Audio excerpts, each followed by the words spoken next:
तब तक तो इसमें तुम फंसे ही हुए हो मोह ममता में। और जब मिल जाए तो कहते हैं सद्गुरु प्रिय समान, हृदय में सद्गुरु के प्रति प्यार, ये सब बंधन ढीले हो जाए।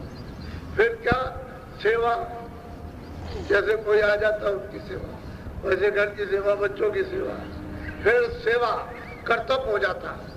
फिर ममता नहीं रहती है, कर्तव्य होता है कि हमारा एक काम, हमको जिम्मेदारी दी गई उसको निभाने। ममता ममता तो मोह तो प्यार तो उधर हो, तो सूरत से प्यार होना चाहिए। और ये ममता जब टूट जाए, बोध हो जाएगा, ज्ञान होगा, कहते हैं पहले सत्संग करो, वहां बताएंगे सतमार्ग सनातन। जब रास्ता सत्य का मिल जाए तो हम कहते हैं प्रेम करो। यानी प्रेम किस लिए कि दया मांगी जाती है, कि दया हो जाए, कृपा हो जाए, कुछ इनकी कृपा से, दया से हमारा बोझा टल जाए, यानी गंदगी साफ हो जाए, पाप और पुण्य जो है धुल जाए। वो दया मांगते हैं, कृपा मांगते हैं, इसीलिए प्रेम करते हैं कि दया हो जाए, जीवात्मा इस अनमोल मनुष्य शरीर में जाग जाएगी और घर की तरफ दया से प्रस्थान कर जाएगी। तो कहते हैं प्रेम, प्रेम का मतलब दया मांगना। बोलो नाम रतन गुरुदेव बुझाई, ओलाटे चढ़ो असमान। कहते हैं कि नाम एक रतन है जो हीरे जवाहरात उसके सामने कुछ नहीं है। कहते हैं वो कौन देगा, वो गुरु देंगे जो पूरे, जो पहुंचे हुए हैं, वो जो वापस आते और जाते अपने घर में, कहते हैं वो नाम का जवाहरात रतन देंगे। जब वो नाम पा जाओ तो उलट चलो आसमानी, ऊपर में ऊपर की तरफ चलो। यहाँ तो जमीन नीचे है, ऊपर आसमान है शरीर की आंखों का, ऊपर आसमान नीचे जमीन। और दिमाग जो तीसरा नेत्र ज्ञान चक्षु उसकी जमीन ऊपर है, ऊपर और नीचे आसमान है। जब आसमान की तरफ चलोगे जमीन उधर है, नीचे आसमान। पहले तो ऐसे आंख फिर उलट जाएगी, तो जब आंख उल्टेगी ऊपर की तरफ जमीन ऊपर है और नीचे आसमान। वो तो रहने की जगह है और ये परिवर्तन की जगह। यहाँ नीचे जमीन बनाई, ऊपर आसमान, ये परिवर्तन होता रहता है और वहां परिवर्तन नहीं। तो कहते हैं उधर चलो आसमान, उधरी तो तुम्हारा घर है, यहाँ के तो रहने वाले नहीं। क्यों कि यहाँ तो ये न जल था, न पृथ्वी थी, न अग्नि, न वायु, न आकाश था, न ये सब कोई साथ सामान था। जब ये कुछ ही नहीं था तो भी तो वही रहते थे।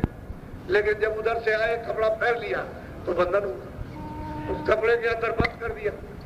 खोल में जब बंद कर दिया तो अब क्या करे, रास्ता बंद हो गया।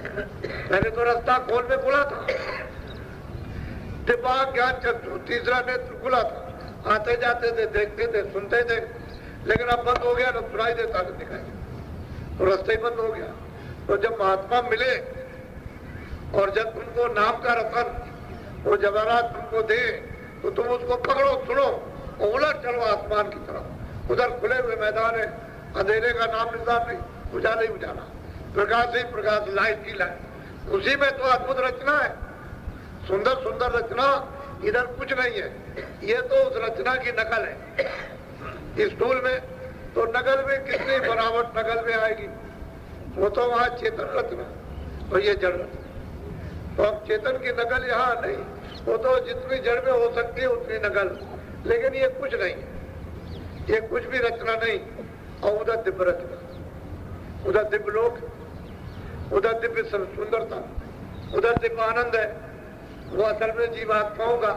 तो कहते हैं कि सूरत पहला काम करके सत्संग, और जब तुझे सत्य का जब भेद वहां सुनने को मिले तो फिर तू प्रार्थना कर कि मुझे रास्ता बता दीजिए। तो वो प्रसन्न होकर के नाम का रतन भेद है। जब भेद मिल जाए तो फिर तू थोड़ी सी कमाई निमित्त मान कर उलट चल वापिस। उधर तो डोर डाल रखी है जीवों के लिए, ये पड़ी हुई है, तुम इसको पकड़ो और चढ़ चलो, ऐसे करके ऊपर चढ़ जाओ। तो सुनते हैं वो ऐसे नहीं, वो तो उससे मिलती जाएगी, वो खींचती जाएगी, उसमें आकर्षण है, चुंबक है उसमें कि कितना भी वजन हो फौरन ऐसे खींचे।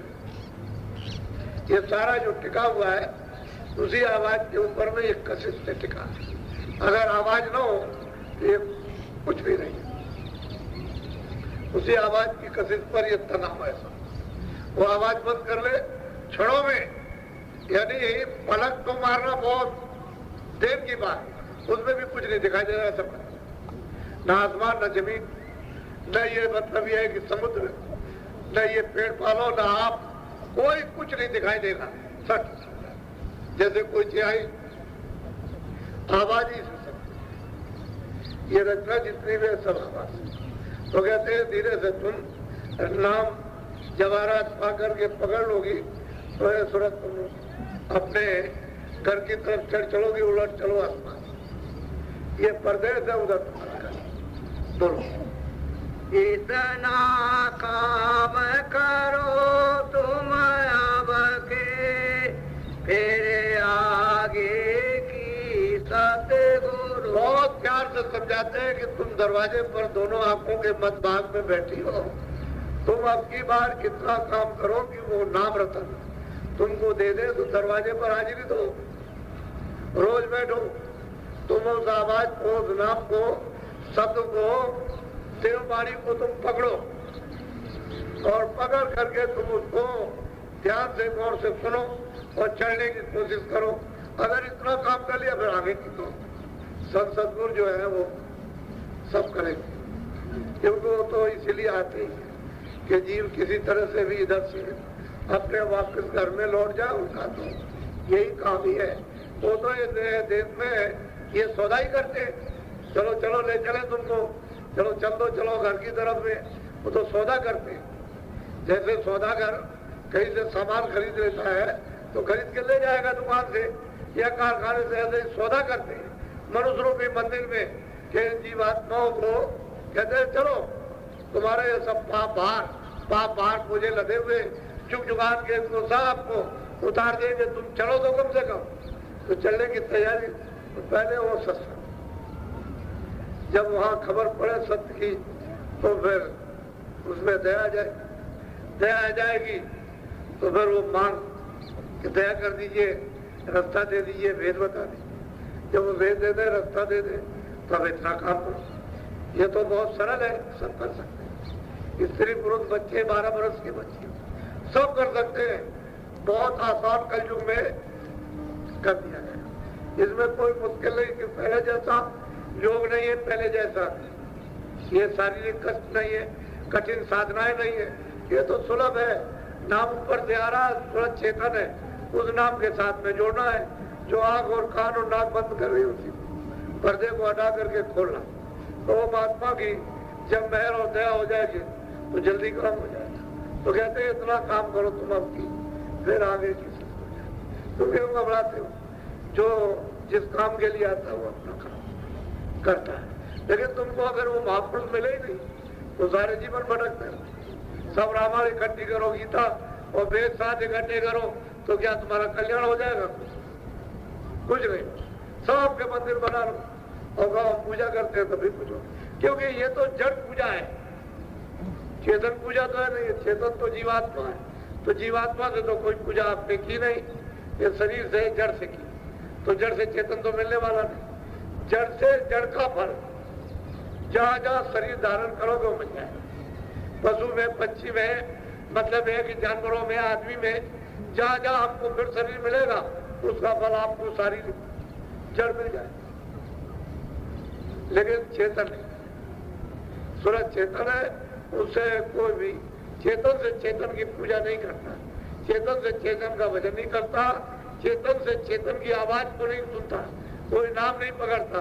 कोई नाम जी जब जागे जोगी नाम को पकड़कर जीवात्माएं मनुष्य मंदिर में जाग जाती है और चढ़ जाती है ऊपर की तरफ। उधर तो खुले हुए मैदान, स्वर्ग उतरी है, वैकुंठ उतरी है, ब्रह्मांड उतरी है, माया उसी तरफ, ईश्वर उसी तरफ है, ब्रह्म उसी तरफ, पार ब्रह्म उसी तरफ है।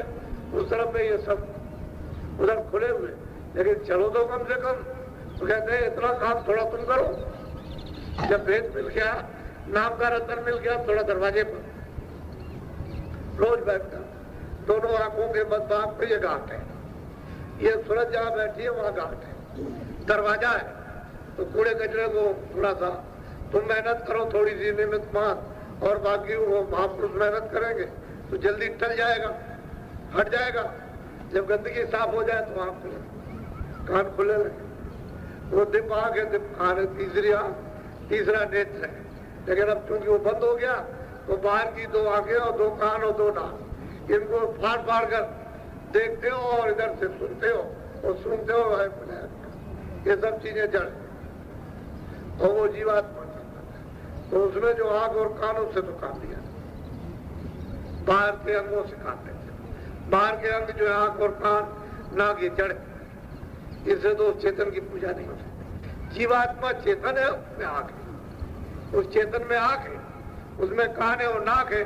उससे पूजा करो तो कबूल हो जाए, स्वीकार हो जाए। गोरो पूरे की कहने समारो, दुख छूटे सुख मिले। बहुत प्यार से समझाते हैं कि सूरत गुरु पूरा हो, अधूरा नहीं, अधूरा नहीं, पूरा। जिसने ईश्वर को, ब्रह्म को, पार ब्रह्म को और जो ऊपर जाता है सत्पुरुष, उसको जिसने पा लिया है पूरा। कहते हैं पूरे की कहना, जो वो आदेश करे उसको। वो क्या करेंगे भाई? पूरा नहीं करना। अभी तक जो किया वो तो किया, अब नहीं करना। ये अच्छा है। वो तो कहेंगे खेती, दुकान, दफ्तर, कहीं आप मित्र हो जाओ तो खेती करो, दुकान दफ्तर का काम बच्चों की। ईमानदारी मेहनत तो घर में भी और दुकान दफ्तर में भी और खेती में भी। तो ईमानदारी मेहनत से काम करो, बच्चों की सेवा करो। कहते हैं कि जो पूरे हैं उनकी कहन को मानो, संभालो कि ये अच्छा है, बुरा है, इसको नहीं करना है। और फिर वो कहते हैं ये काम करने के बाद जब तुमको फुर्सत तब भजन करो, तब इस तरह से नाम कमाई करो। तो कहते हैं पूरे वो सदगुरु की कहन मानो। जो कहते हैं वो तो आपके भले के लिए कहते हैं, बुरा तो चाहते हैं। कहते हैं कि ये जीवों का भला हो, ये यहाँ से छुटकारा, काल के देश से, कर्म कर्जे से ये छुटकारा पा जाए। नहीं, कर्म कर्जा मामूली, ये सब में ब्याज के देना पड़ता है। और वो जहाँ जहाँ जाओगे वहाँ वसूल करने वाले, वो भी 84 में जाएंगे, वो भी नरकों में जाएंगे, वहाँ वसूल। यहाँ भी कर्म कर्जा जो जिससे लोगे दोगे देना जरूर है। इससे तो सिवाय महापुरुषों के कि वो कर्म कर्जा शुद्ध है, यानी पाप पुण्य दोनों वो ही जला सकते, दूसरा और कोई नहीं जला सकता। वो तो काल तो जलाएगा ही नहीं। उसे तो उन्होंने तो कहा है कि भाई काल रूप में दिनकर बनाता, सुबह शुभ कर्म बंदा